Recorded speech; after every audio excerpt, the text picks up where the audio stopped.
Hello, friends, and welcome to episode 184 of Just the Zoo of Us. This week we're doing things a little differently. I am joined by a tabletop role-playing game podcaster and expert game master for an exploration of class. Don't worry, it is not taxonomy. We are talking Dungeons & Dragons character classes and the real-world animals that embody them.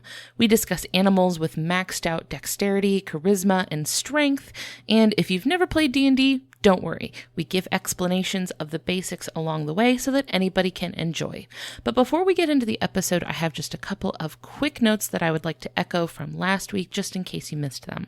First up, we are getting ready for our annual listener submission episode, so if you have any questions for me and Christian that you'd like us to answer, or stories about the way that the podcast has had an impact on your life, or how you've connected with the content, please email those to me by Saturday, March 18th, preferably with the words special episode in the subject line so that we can read them on the show. My second small programming note is that our releases over the next few weeks will be a little different from usual, since we are going to be traveling and preparing for the Max Fun Drive towards the end of this month. So next week's episode will actually be a feed drop of a guest appearance I made on another podcast that I think y'all will really enjoy. After that is going to be the Max Fun Drive, so we've got a couple of special, really exciting episodes that I think you are going to love. That's all the announcements, so get out your character sheets and your polyhedral dice. Just the Zoo of Us presents D&D classes with Eric Silver.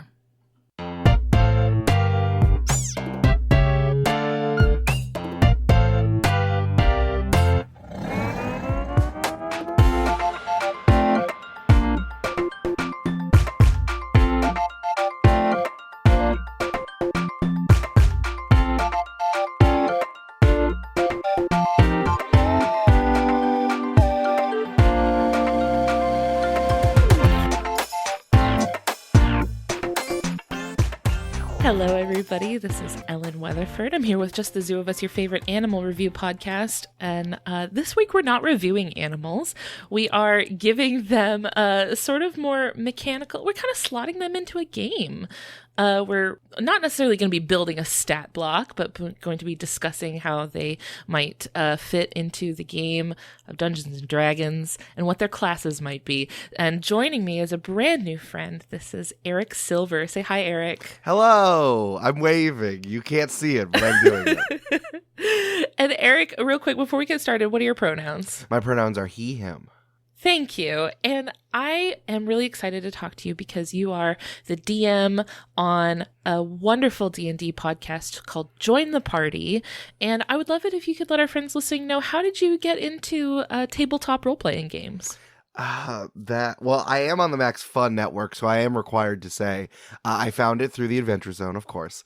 Yeah, throughout college and high school and college, I was always really into video games. A very creative person, just like I loved writing and poetry. I got really into slam poetry in college, so I funneled all that energy into like competitive poetry that needs to be done in 3 minutes. This was also over the rise of where slam poetry could get really big on YouTube too. Oh, so it was sure. like, so seeing how media can take art and then make it like not elevate it necessarily, but have more people see it is something that I was very aware of very quickly. But also like then it became a business and it became like a genre, which is kind of what we see with actual play podcasts right now. So I saw that and I did that at NYU, and then I started listening to the Adventure Zone and I was like, oh, this is really fun. And I really want to play for myself. I had always been interested in Dungeons and Dragons from just hearing about it in my nerd circles and also the community episodes about it. And then finally I got the chance to play. My first character was Eerie Goldbottle, who is a ranger halfling, which I did explicitly so that I could ride a mastiff. And once I got level 3, once I got a little, once I got a companion. But of course, that game, I only played one session of that game, and then started playing with my friends. And I got thrown into being the DM. And after making one of my players cry in the second session that we did, I'm like, oh, maybe I'm good at this. And it was crying from sadness and emotion, not because of my conflicts, or not because that my fights were too hard. Not an interpersonal No, cry. It was not interpersonally. It was because of emotion and things that I came up with. So, and then from there, this was the rise of the actual play phenomena, starting in like 2017, 2018. Really starts popping off. Yeah, and I started getting into podcasting in general, and I wanted to do it as my job. I was a high school English teacher before that, and then a lot of stuff happened. My school was indicted in a grade-fixing scandal. Oh, so exciting. Yeah, it was wild. So then I'm like, I don't know if education is right for me, but I always kind of brought that idea of like teaching and collaborative storytelling and play and fun in that way. And eventually I started learning how to podcast, and I found collaborators. I started working at this terrible job that I had with Brandon Grugel, who is our editor of Join the Party and one of our players. And it kind of bloomed from there. And then we got different players. Amanda McLaughlin, who is now the CEO of Multitude, which is the podcast company that I work at full time now as the head of creative. She is our CEO, but she's also sells ads for the show and is one of our players. And she's also my wife. And from there, we've been really into tabletop role-playing games and actual play. It's something that I care about a lot and think about a lot. We're starting our third campaign. We've had 2 full Dungeons and Dragons campaign and a Monster of the Week campaign in the interim, and we're starting campaign 3 at the end of January, which is wild. That's so exciting. Is it D&D or is it a different system? Well, playing Dungeons and Dragons in 2023 is a different thing than playing Dungeons and Dragons in 2018. So it is D&D. We're working with Mage Hand Press, which created the incredible Valdaspire of Secrets. So we're using classes from there while also doing a lot of modifications to Dungeons and Dragons to like drag it into the 21st century. Kicking and screaming. Yeah, kicking and screaming, truly. We excised race from our language in that. We're doing species. I like that terminology better. Yeah, but it's like I'm also trying to excise the bioessentialism of fantasy race from that, because Wizard of the Coast, the company that runs it, like only did a find and replace of race and species. So instead, we're doing bonuses called traditions, because I like the idea of getting bonuses still, because it's important in tabletop role-playing games to choose who you are and get mechanical benefits to that. So the traditions are what country are you from is similar from countries where we're from, or from states if you're in the United States. I'm a New Yorker, so I walk very fast. Or I'm from France, and there is revolution in my blood, which you can know from the strike that's happening right now in France. So it's more from a cultural history than a genetic trait. Yeah, it's the cultural values from growing up in a place. What do you get? And then those bonuses are happening there. But this is important because campaign 3 is set in the world of Vertistello, which is filled with plant and bug people, and it's a pirate campaign. It's a little bit One Piece, a little bit Redwall with some plants and zombies mixed in. I'm so excited to go back to a fantasy world after doing humans in campaign 2, which is our superhero modern world set in upstate New York, and our Monster of the Week game, which was set at a Gravity Falls summer camp. So getting back to fantasy has been so much fun. That's so exciting. I'm so stoked about it. The player characters are incredible. Having them be these plant and bug people are just absolutely incredible. And pirates, what I wouldn't give to be a fantasy bug person. You can too. Here's a wonderful thing. The species we have, you just get to choose if you're greenery, if you're produce, if you're a flower, or you're a bug plant hybrid. That's it. You just get to choose. I'm getting Pokemon sort of bug grass type, sort of. You can just be a barbarian pile of oranges. It's whatever you want. Well, you mentioned that a big part of tabletop games and tabletop role-playing games in general is that the sort of things that your character does and is good at are motivated a lot by what is considered your class as a character, which is typically the set of things that you can do and the set of things that you are naturally good at. Yeah, it's your job. Yeah, it will guide the decisions that you make in the game based on what you're better at. And, we're looking at Dungeons and Dragons in the 5th edition. So there are tons and tons of classes in D&D, so we've decided to kind of focus on 3. I have asked you for your kind of top 3 classes. So we're going to be looking at those. And how this episode is going to work is I'm going to ask you to introduce us to this class and what it is like to make a character and play a character in this class. And then I'm going to tell you what animal I think fits this class best and why. Incredible. So tabletop role playing, for those of you who don't know, is very fun. You basically get into a room with your friends and you all decide on a shared world together that you're going to play in. It's like imagination, but there's some math involved because we're adults.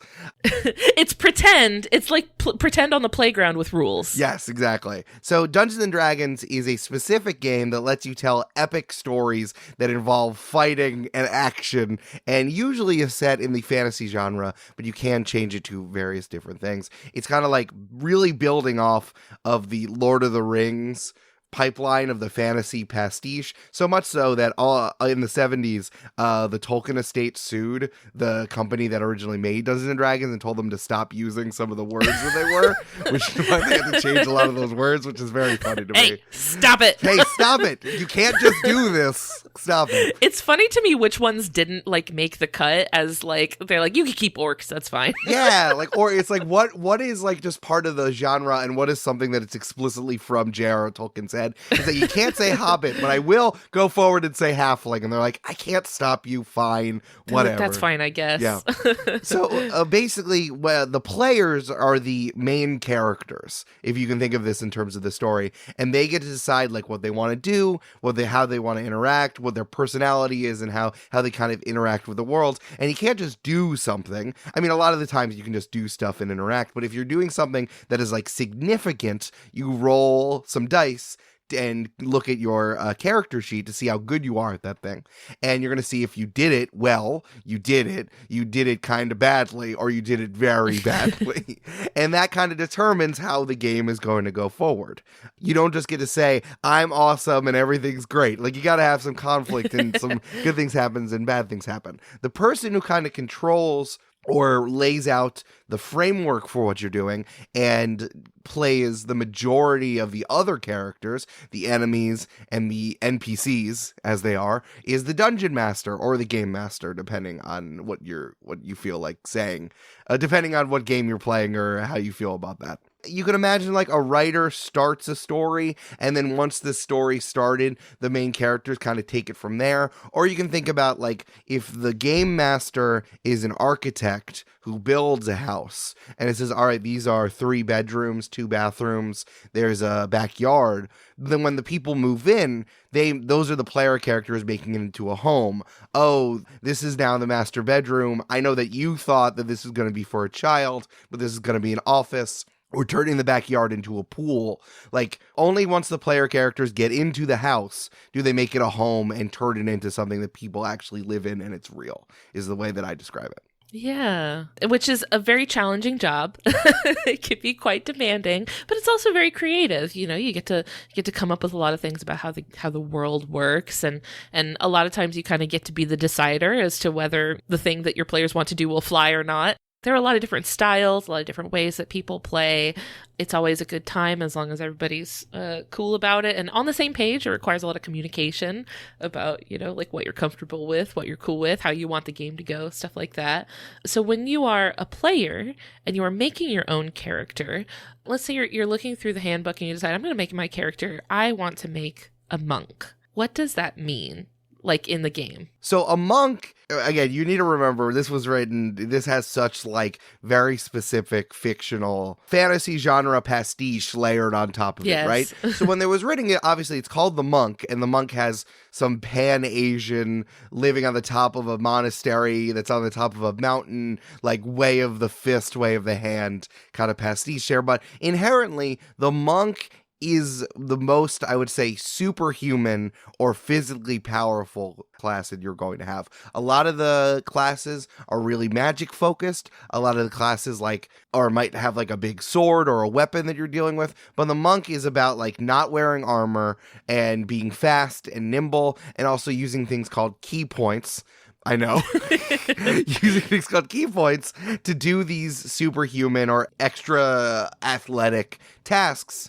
that no one else can do. Like you can use a key point to sprint really fast. You can use key points to like throw bullets back and arrows back at people. And the monk also gets really physically built up abilities. Like they can't get sick at a certain level. They can run across water and up walls at a certain level. You can fall really slowly or fall from a great height and not take damage. And it's kind of all about that, doing things and using your key points at certain times to do like incredibly athletic feats. Have you played as a monk before? Yes, I have played as a monk. I really love the monk. The monk might be my personal favorite class, because I think it's just so flexible. Yeah. A lot of the classes are like, I'm going to do magic right now, or I'm going to hit you really hard. But the monk has a lot of like picking and choosing your spots. And I find that really fun. Also, they have like unarmored defense, which means if you don't wear any like armor, if you don't like have big pauldrons on or chainmail, your AC, which is the number that you use to get hit by other weapons, your AC is super high because you could just like avoid it. You can just dodge around it as much as you want.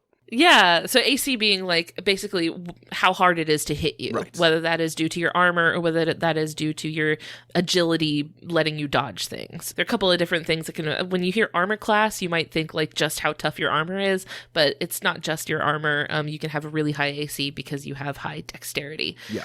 And this aspect of the monk being sort of excelling at unarmed combat, but also the emphasis on dexterity is why the animal that I chose for the monk is the praying mantis. Hell yeah, dude. The praying mantis, first of all, they don't use armor or weapons, but you could say that for like the vast majority of animals, so I don't feel like that super counts. So there are 3 sort of starter kit monk key features that I think translate 1-to-1 into things the praying mantis can do. 1, eating your wife. Eating your husband? Just right off the bat, it's eating the husband. Okay. It's the female eats the female eats the male. But the first one is flurry of blows. So for the monk in the game, it says immediately after you take the attack action on your turn, you can spend a key point to make 2 unarmed strikes as a bonus action. Praying mantis, think of, the reason why it's called a praying mantis is because it has they're called raptorial appendages, but they're what you might think of as like hands or arms. I'm going to start calling my own hands raptorial appendages. That's how to sound. Catch these raptorial appendages. Yeah, exactly. But so, I mean, that's 2 unarmed strikes right there, but it's just kind of in one sort of motion. And the praying mantis has just a blindingly fast striking speed. They can strike in as little as 60 milliseconds, which is faster than the human eye can see. So when scientists study praying mantises, they have to record them with like special cameras that can capture in like extremely slow motion because they're just blindingly fast. So right there, like super high agility, super high dexterity, they're striking really fast. I think that's a direct translation. Another thing is another key feature of the monk that the praying mantis has is called patient defense, where you can spend a key point to take the dodge action as a bonus action on your turn. Praying mantises are ambush predators. So they use camouflage to blend in with foliage, and they wait for prey to come within striking distance. And they can really vary in color, pattern, and texture to better blend in with their surroundings. And so what they do is they basically just like blend in and they just wait patiently until something is close enough to them that they can strike it, or that, they're so well blended in that if something is coming for them, they can see it and leave. That's something that's so like playing a tabletop RPG for me, or like what I understand about my players is that like, being a predator as a bug is so like, it's like I am at the highest of this very small food chain, but there is a larger thing that can hurt me at any time and will sneak up on me while I'm looking at this other thing. This is like your Dungeons & Dragons character sneaking up on a band of goblins, and then there's a dragon sneaking up on your character at the same time. Like if you just slightly pan the camera up a little bit, you can see a massive dragon. Yeah, exactly. Zoom out just a little bit, and then there's like a giant tree person ready to smack you with a club right behind you. That is existence for like any bug. And the third key feature that I think translates directly to the praying mantis is step of the wind. So you can spend 1 key point to take the disengage or dash action as a bonus action on your turn, and your jump distance is doubled for that turn. Oh, I forgot about the jump distance. Yeah, monks can just jump 30 feet. Go for it, man. See you later.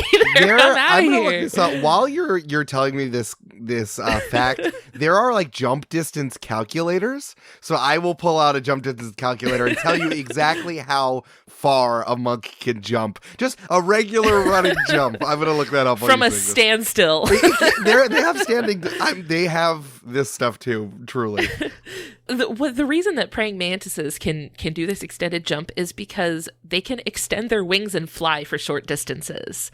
So if they're scared and they're trying to disengage from a predator attack, they extend their wings and step of the wind. They're out of there. They're good to go. And it's funny because they don't use flight to like fly long distances. They only use it to like boost a jump when they're escaping from a predator. So it is kind of exactly like this mechanic of like you can disengage and jump double the distance when escaping. Okay, which I think is really cool.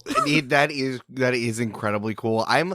Bugs that jump freak me out more than bugs that fly, because I feel like a bug that jump will go directly into my face. Like a bug that flies is like, nah, I'm exploring the Z-axis, I'm fine. But a bug that jumps will be like, oh, I'm gonna get you, and then just hit me right in the face. And the thing about praying mantises is that they have no concept of how big they are compared to other things, because they're ready to fight literally anybody at any time for any reason.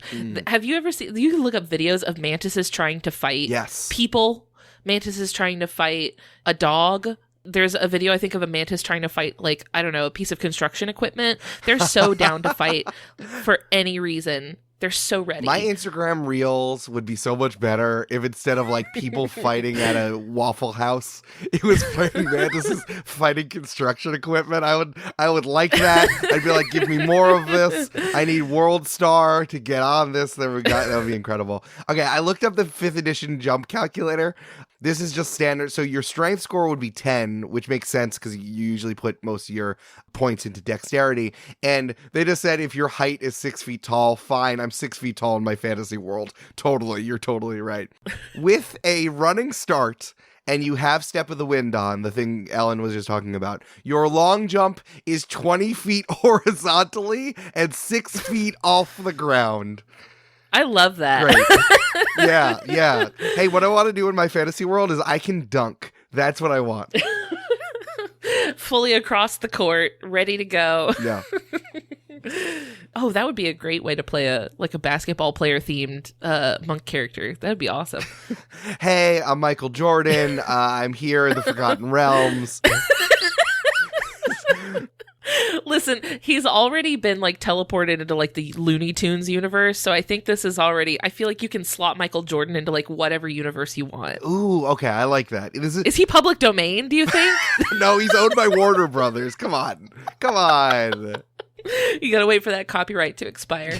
Yeah, right. I did want to throw in that at the 7th level, monks gain an ability called Evasion that allows them to take no damage from effects on a successful dex save instead of half damage. So it's not like a huge difference. It can be a huge difference if you're taking a huge hit. Yes. And the reason I think this relates to praying mantises is that praying mantises have compound eyes. Oh, yeah. And their compound eyes allow them to kind of see in all directions around them rather than just like what's ahead of them.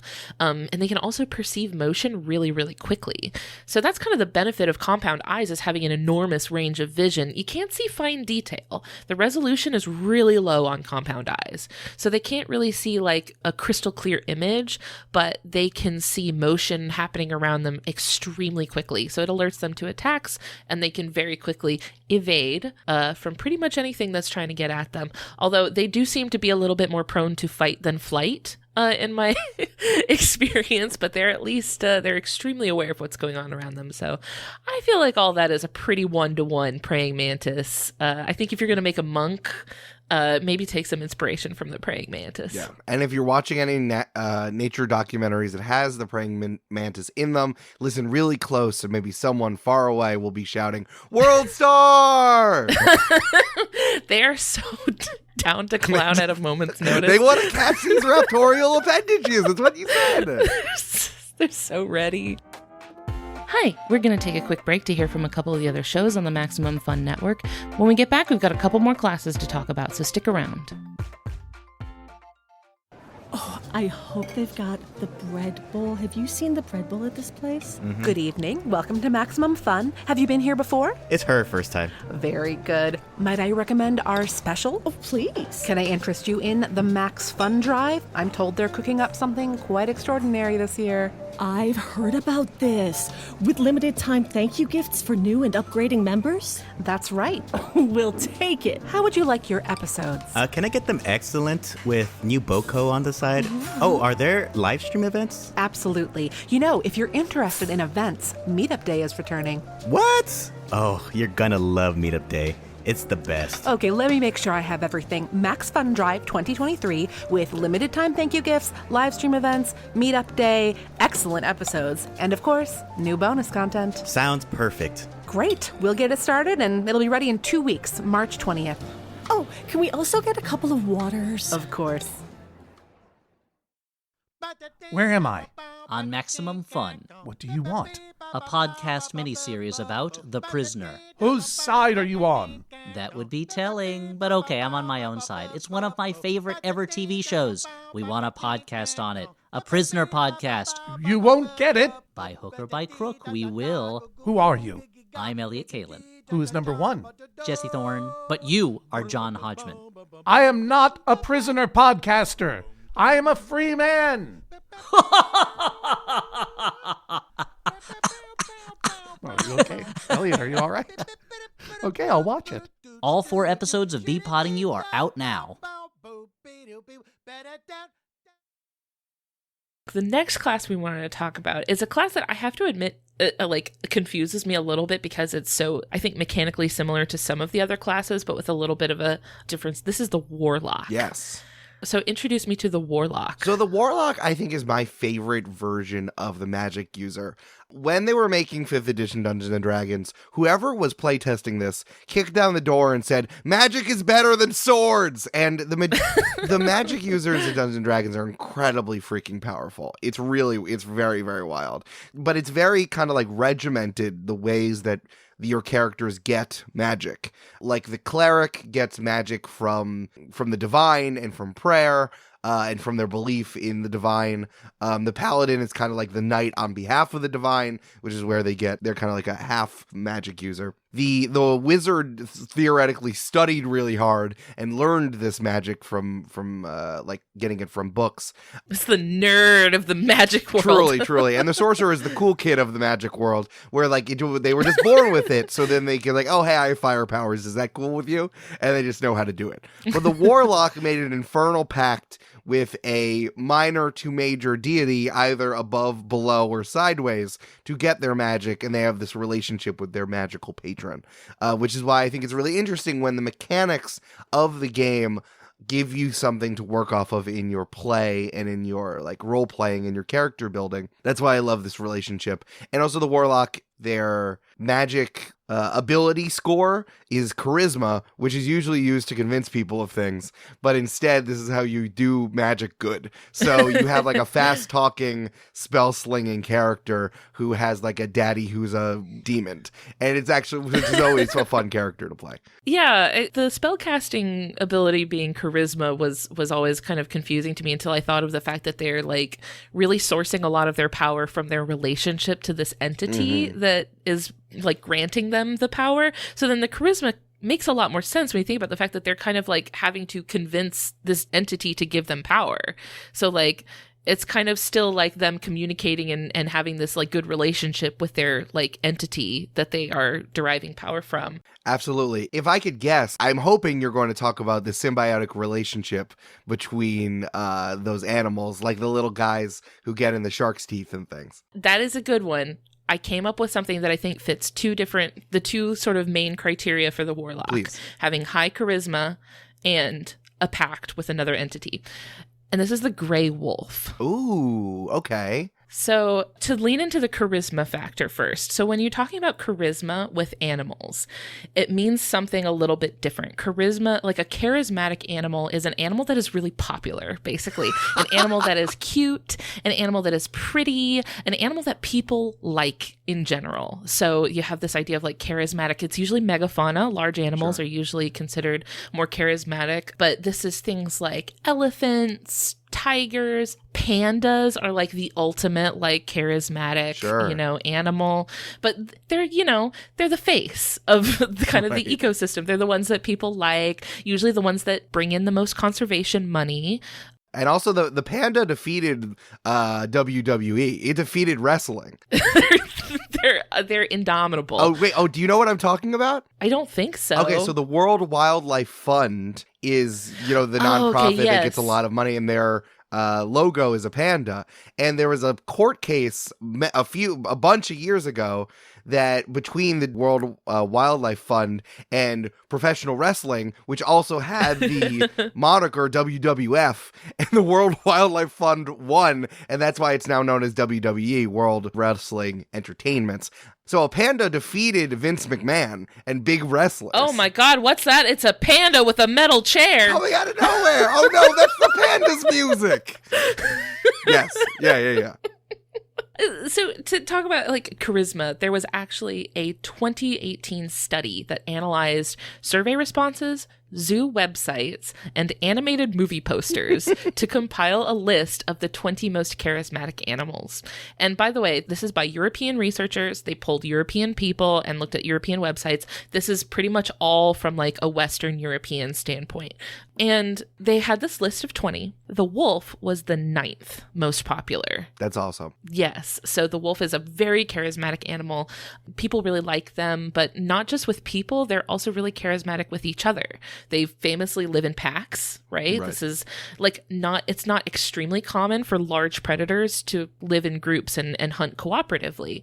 There are some myths about wolf pack structure. Yes, I was going to ask you about that, yeah. Yeah, there's like a hierarchy of like an alpha pair, but then like a ladder of subordinates. And there's this kind of idea that like wolves are always competing with each other to climb the ranks. That's not, it's a lot more simple than that. It's just that wolf packs are usually a family unit. And so the dominant pair is the breeding pair. So like the parents and their kids, and the kids would naturally be subordinate to their parents. Sometimes you'll get a larger pack. So like then you'll still have the dominant breeding pair, but then members of the pack can help each other. They help each other hunt. They help each other navigate. They even help raise young. This is called allo-parenting because pups don't join on the hunt. The pups aren't ready to hunt yet. So when the stronger individuals will go to hunt, sometimes you'll get a couple individuals that stay behind with the pups and babysit.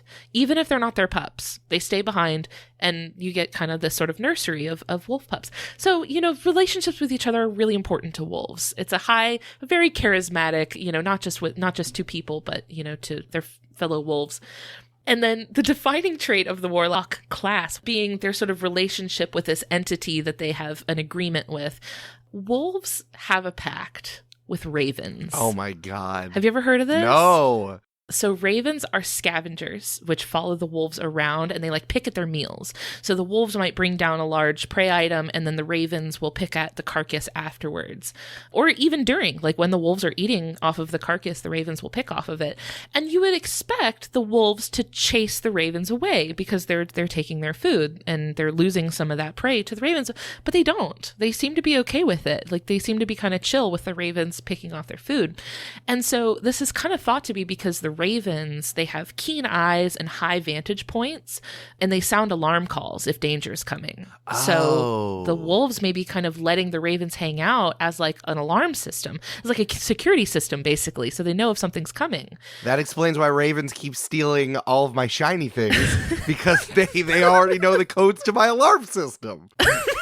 See, you have a pact. Yeah, I need a better pact with my alarm system because it keeps all these ravens are coming into my window. But it kind of goes beyond tolerance for their presence because wolf packs have even been seen following raven flocks. Oh. And the ravens seem to be leading them to vulnerable targets. So the ravens seem to be kind of seeing something. Maybe they see an injured deer or a sick elk on its own or something like that. The ravens will lead the wolves to the target, and then the wolves can kill it, and then the ravens kind of get a free meal out of that. The ravens wouldn't have been able to take that prey down on their own, so they bring the wolves in to hunt for them, basically. That is scary cool. Yeah. So I kind of read a lot of this in this article called Wolves and Ravens Defining a Unique Relationship. And that was in Osmosis magazine in spring of 2020 by Katarina Erdas at the University of Richmond. And I wanted to share this quote because I think this is beautiful. Katarina writes, "Both ravens and wolves have the social abilities to form bonds between individual ravens and individual wolves." Whoa. Right? She says, "I have my own anecdote. Soon after spotting the wolves, I saw a raven. At first it was circling close above, but then it swooped down towards a wolf, taunting it. The wolf, in turn, jumped up and snapped its teeth at a safe distance from the raven. They repeated this dance a couple of times. What at first looked like an aggressive interaction was actually two friends playing." Oh, that's so good. So he kind of, like, ravens are known for kind of being like, they like to harass other animals a lot. They're always like pulling other birds' tails and bothering other animals and stuff. But the wolf could very easily take down this raven. You know, the wolf could just grab it right out of the air, but they don't seem to want to. Like, they're kind of having fun. And I think the implication of this is that, like, one particular wolf will have like one particular raven that it likes, that they're like buddies. And they'll just be like best of friends. All right, everyone, take a look out for my new YA book of Wolves and Ravens coming out 2024. It's about a wolf and a raven who are best friends in the wilderness. Isn't it just the cutest thing? I considered choosing the domestic dog for this class, but I do think they play more of a support role. So I think that the dog would be a cleric. Mm-hmm. No, that makes sense. Whereas the wolf is the DPS, you know, they're coming in to do some damage. Absolutely. And everyone knows that when you pet a dog's belly, it does heal you, so that makes more sense. That's the healing touch. Yeah. So the last class we wanted to talk about is the fighter. Yeah. I think the fighter class doesn't get a ton of love. I think a lot of times people kind of write it off as being maybe a boring class, but introduce us to the fighter. The fighter might seem like the standard kind of like, hey, swing a sword, do damage, like the basic beginner class. And I think on its face it is. And underneath like classes, you actually get subclasses, usually starting at level 3, which kind of refines the class, your job, into something a little bit more specific. Like for a sorcerer you get it at the beginning because you have a certain type of magic that you use, like you have a fire soul or a electric soul or a wild magic soul, etc. But for something like fighter, you're going from I'm a guy who has a sword to I'm a guy who like defends people with a shield, or I'm someone who also has the ability to switch spots with my shadow, or I'm a guy who also is an eldritch knight and has magic at the same time. So when I was thinking about the fighter, I wanted to illustrate how like diverse this class is once you get a little bit deeper in. So I wanted to point out that I think that fighters are like birds. And if you think that all birds are like pigeons and blackbirds, then you're like, oh, fighters are dumb, birds are dumb. Like, oh, it's just this pigeon, you know, like who cares? Pigeons are remarkably intelligent. Right, and I think that it's more about like it's just the idea of it, but you can do something as, if you're feeling narrow-minded about this class, obviously pigeons can do all types of things, like fighter, all types of regular fighters can do lots of things because you can do whatever you want in a role-playing game. But like the diversity is like, no, I'm not playing a pigeon, I'm playing a turkey. And that's or I'm playing a flamingo, or I'm playing like a raptor. Those are all different types of fighters and different types of birds you could play that are much different, even though they're all birds. And that's how I felt for me, but I want to hear what you have to say. No, for sure. And I was going to say, like, I've come across some birds that were a fighter if I've ever seen one, because I live where we have non-migratory Canada geese, and that's the most cut and dry fighter I've ever met in my life. They'll fight you for no reason. You look at them wrong and they're trying to square up. Oh, yeah. I've also been dive bombed by mockingbirds who I got a little too close to their nest, and they're feisty. So they have the attitude, for sure. Yes. One of my players, Julia, has blue jays near her, and she really loves blue jays, but she's so like, mean. They're such jerks. They're just such buttholes. They're so mean. They're in the corvid family. They're relatives of crows and ravens. Oh, yeah. She loves corvid so much. You know, it's like birds, I think specifically, much like fighters can multi-class with other things, birds are so diverse. It's like a corvid is a fighter and a rogue at the same time. You know what I mean? Yeah. Oh, for sure. Like just like a Canada goose is a fighter and a barbarian at the same time. That's a barbarian through and through. So for the fighter, I chose an animal that I think embodies two elements of the fighter. Sure. Two very core elements of the fighter. And that is strength and weapon-based combat. Oh my God. And that's the chimpanzee. Which perhaps maybe sounds like a boring answer, but hear me out. Trust the process. Sure. So first of all, I was racking my brain to think of an animal that actually uses a weapon. Yeah. Actually, not just like something it already has built into their body, but actually grabs an object that is not part of their body and fights with it as a weapon. And I found an example. So research published in 2007 on wild chimpanzees in Senegal documented 22 cases. So this was a repeated thing. This wasn't a one-off. This was a regular thing. Mm-hmm. The chimpanzees would grab a tree branch, strip all of the leaves and twigs and stuff off of it. They would sharpen it with their teeth. Oh my God. And then jab them into holes in tree trunks, like forcefully stabbing into these hollow tree trunks. And in one case, this resulted in the extraction of a bush baby from the tree. Did they eat it? Yeah. Oh, then good. Yeah, caught and ate. Good job, I guess. You know, like I know this is an animal accomplished. podcast. Yeah, I know it's an animal podcast, and I should feel bad, but like, I mean, oh no, I mean animals eat animals all the time. You know, like yeah, get it. I just like I don't. At this point, if you are looking at that and you're like, you know what, actually, evolution, not true. Like, what else am I supposed to take from this other than this guy was like me when I was 5? Like, I also sharpened sticks with my teeth and stabbed things with it. Like, that's incredible. You could really see like the human sort of connection when you see primate behavior is absolutely wild. And something interesting that I saw reported about this is that the behavior was a lot more common among female chimpanzees than the males. So the females would tend to use these sort of weapons to hunt.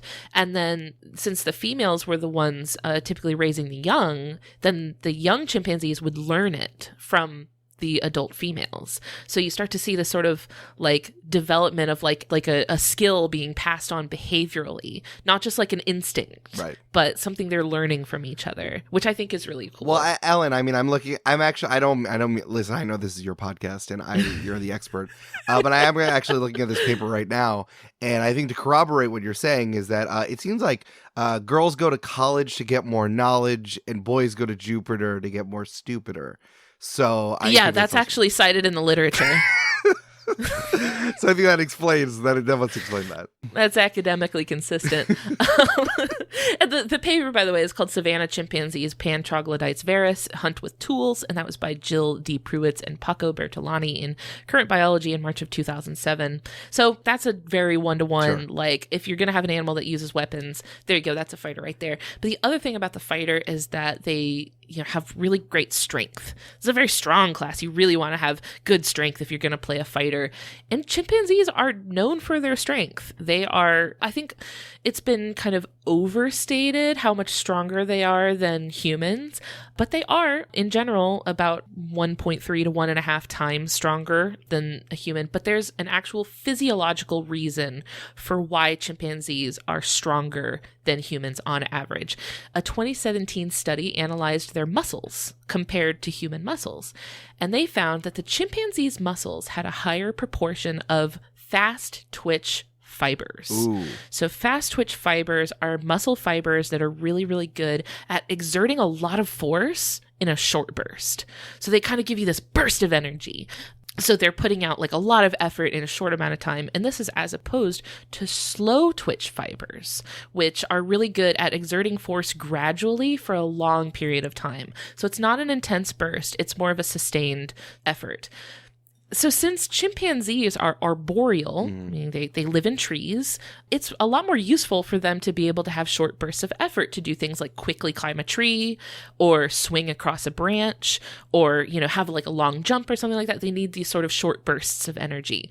But since humans evolved to be these more long distance endurance runners, it was more important to be able to sustain exertion than to have this burst of intense power.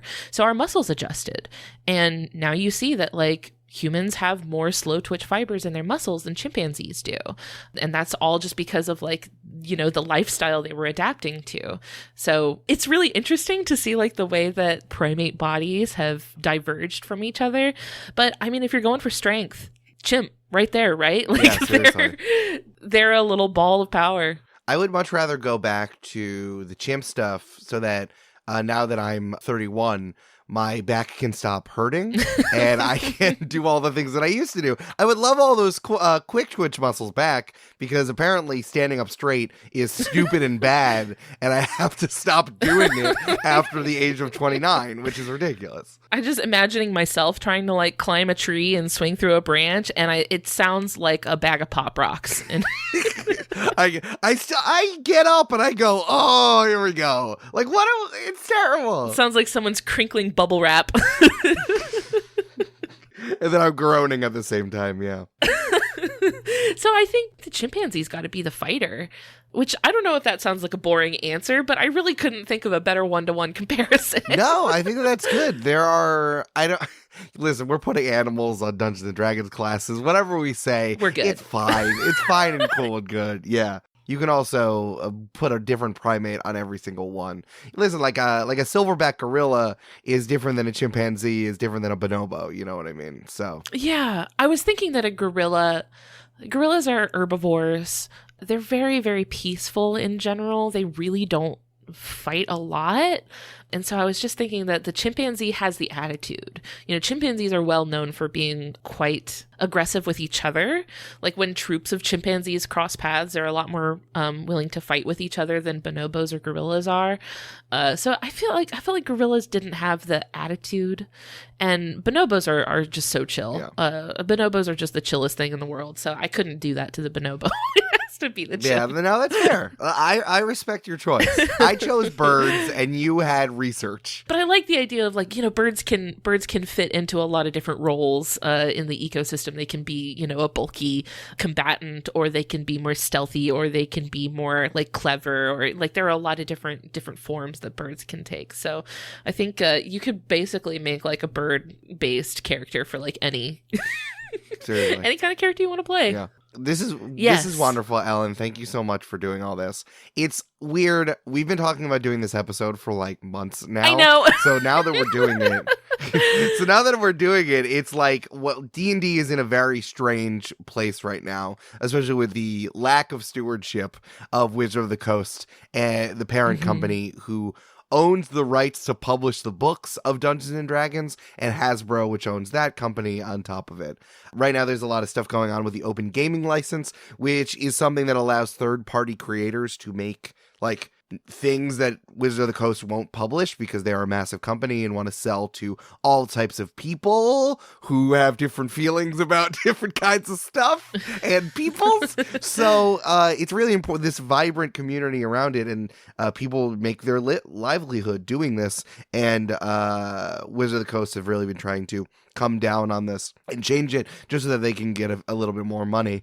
It seems like things are trending in a good direction. We're recording this in the middle of January, so it's kind of like we don't know how it's going to shake out. It seems like it's coming for the better, but much like a union negotiation against management, people are negotiating, trying to get the best out of what happens here, and we're going to see how it goes, because ultimately a company owns this game, and they're going to do what company stuff does. Hi, this is me editing the podcast. We recorded this episode in January of 2023, and after we recorded this, Wizards of the Coast responded by acknowledging the criticism and backtracking the OGL. Eric reached out to me and emphasized that while it's a step in the right direction, it's important to remain vigilant and critical, especially with the upcoming 2024 release of 1D&D. I still encourage anyone interested to research this issue in more depth and explore tabletop RPG options that fulfill your gaming needs. Okay, back to it. But what I would say, and which is germane to our conversation right now, and to all the people who are making tabletop RPG content, whether written or actual play podcasts or videos, is like no company owns your game. And what happens in a company somewhere and the profits they're trying to turn have absolutely nothing to do with what you do at your table and what you make and what you share with your friends and what, in my opinion, what you sell online so that other regular people can buy them. You know what I mean? So Dungeons and Dragons, the company and the people, because this is going to come out in March, the movie has nothing to do with the game, honestly, you know? So like, do your thing, play the game that you want to play. If you want your character to be a chimpanzee fighter, do it. Just do it. That sounds awesome. If you want to have a wolf warlock, do it. There are plenty of third-party people out there that you can find on the internet that will help you, but also there are other games that you can play where you actually can be an animal straight up. Yeah. Two that I want to recommend really quickly are Honey Heist by Grant Howitt. You've probably heard about it. A lot of people all over the D&D media space have been attracted to it. But Grant Howitt has a ton of other one-shots that are one-page tabletop RPGs that he's released for free. He's just kind of put them out on the internet. You get to play a bear and you get to do a heist. It's absolutely incredible. But some of the other ones that he's done, I also want to recommend Goat Crashers. I want to recommend Goat Crashers, which is a game we've played on Join the Party, where you play a group of goats who crash a party. It's absolutely incredible. And I want to shout out Wander Home, which is a pastoral fantasy role-playing game about traveling animal folk, the world they inhabit, and the way the seasons change. It's very kind of chill. It's a lot more. I love that. It's a lot more like bucolic and sweet and nice, and it's more about like the relationships between these little animal guys. So again, like I said, D&D is about epic storytelling and combat, and these other games are less about that. So if you're looking for something that isn't straight up like what we're kind of talking about here, there are other games for you. And if you like playing D&D, do it. Just, put your money to people who are doing it the right way. You don't have to give money to big corporations that don't have your best interest in mind. They only have their own best interest in mind, which is to not only get profit, but to demonstrate that they have a growth of profit year over year, which is insane and unsustainable and not the way that anyone does anything. Right. And the community that actually enjoys that thing ends up being the ones that have to bear the brunt of it, unfortunately. Exactly. Well, I appreciate the recommendations. Those all sound really awesome. I think I would love to play any of those. Before we wrap up for today, I would love it if you could let people listening know, where can people find you? Where can people follow along with your work? Yes, please listen to the podcast that I'm on. Join the party, like I said. It's so fun, y'all. you. It's really good. Thank you. Again, Campaign 3, Pirates, Plant and Bug People. That is happening right now. We have just finished the world-building episodes by the time this is out, and we probably have a few story episodes that are going. I'm really excited about it. It's a lot of fun being able to control this and do this kind of like, as something as wide-ranging and ridiculous as One Piece, and then putting a plant and bug kind of like inspiration on top of it has been a lot of fun. And there's like deep lore involved in the whole thing. And coming up with a new fantasy world has been wonderful. And also 2023 is the year that I told myself that I'll start telling people that I'm the best DM in podcasting. I am, and I hope that you're going to enjoy it. You heard it here first. You heard it here first, and maybe all the other places that I'm saying it. I, Eric Silver, I'm the best DM in podcasting. You're really going to enjoy Join the Party. It's wonderful. And you can listen to my other shows, like Games and Feelings, which is an advice show all about every type of game. Video games, board games, sports, escape rooms, card games, all types of stuff. It's a weekly show that has like a bunch of different smaller shows inside of it. The advice show, what's your favorite Pokemon? And then I say something nice about you, which is an interview show about Pokemon. And then I say something nice about the person. That sounds so tailor-made specifically to me as a person. You should listen to it. It's great. It's great. And then the replay is where my wife Amanda and I, who's also enjoying the party, we look at old advice columns that ask where people asked about games, and we give actual good responses to those instead of just like Dear Abby going, I don't know, card games are a symbol of class. I'm not sure what to tell you. We actually give good advice. So yeah, Games and Feelings is the other show that I'm on, and I have a new show. I'm producing 4 shows right now, and those are going to be out soon. Well, I appreciate you taking time out of all that to come chat with me about animals in D&D today. I'll have links to everything in the episode description below, so people listening can scroll down and click on through and check out any of those that sound awesome to you. I can't thank you enough for your time. It's been so fun talking to you. It was so much fun. I could talk about this stuff all the time. So please let me come back. We'll talk about the other classes and what animals those are. Oh, we got a lot to go through. Yeah. You're always welcome. I'll come back. I'm sitting outside of your room right now like a raven trying to crack the code to your alarm system. Thank you, Eric. We'll talk to you later. Bye. Bye. Thank you so much for listening, friends. I hope that our episode has given you a permanent +1 to intelligence. If you liked what you heard, I hope you leave behind some kind words for us in a review on your podcast app of choice. If you want to hang out with us online, we're on Facebook, Twitter, Instagram, and Discord. Links to everything will be in the episode description below. You can send me an email at ellen@justthezooofus.com if you have a cool animal you'd like to hear about. Thank you to Maximum Fun for having us on their network alongside their other wonderful shows like the ones that you heard promos for earlier today. You can check those out and learn more about the network and how you can be a part of supporting our show over at MaximumFun.org. Finally, we'd like to thank Louis Zong for our incredible, beautiful, wonderful theme music. That's all for today. See you next week. Thanks. Bye.